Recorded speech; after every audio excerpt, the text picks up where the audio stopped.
George അതിൻ്റെ കൂടെ ഇവരെയൊക്കെ ക്ഷോഭിപ്പിക്കുന്ന ഒരു വസ്തുതയും കൂടെ പറഞ്ഞു. നമ്മൾ ഈ പോരാടുമ്പോൾ ഹിന്ദു സഹോദരന്മാരെ കൂടെ നമ്മളെ കൂടെ കൂട്ടണം.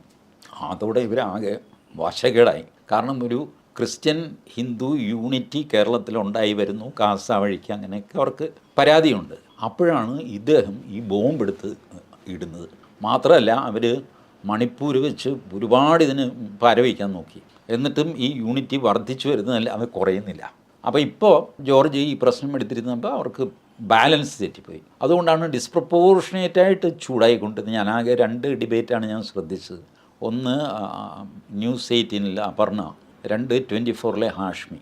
അപർണയുടെ എന്തൊരു അസാമാന്യമായ ഡെസിബലിലാണ് അപർണ സംസാരിച്ചുകൊണ്ടിരുന്നത്. എന്തോ അപർണയ്ക്ക് പേഴ്സണലി എന്തോ അപമാനം സംഭവിച്ചു എന്നുള്ള മട്ടിൽ.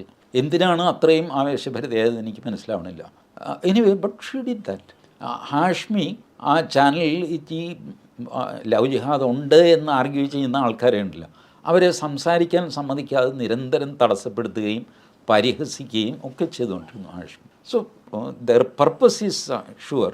ഈ ഒരു ഹിന്ദു ക്രിസ്ത്യൻ യൂണിറ്റി ഉണ്ടാകുമോ എന്നുള്ള പർപ്പസാണ്. അല്ലാതെ ഇസ്ലാമിനെ രക്ഷപ്പെടുത്തുക എന്നുള്ളൊരു പർപ്പസും കൂടെ ഉണ്ടാവാം. ബട്ട് ഹിന്ദു ക്രിസ്ത്യൻ യൂണിറ്റിയാണ് ഇവരെ ഹാലിളക്കം ഉണ്ടാക്കുന്നത് ഇവരുടെ മനസ്സിൽ.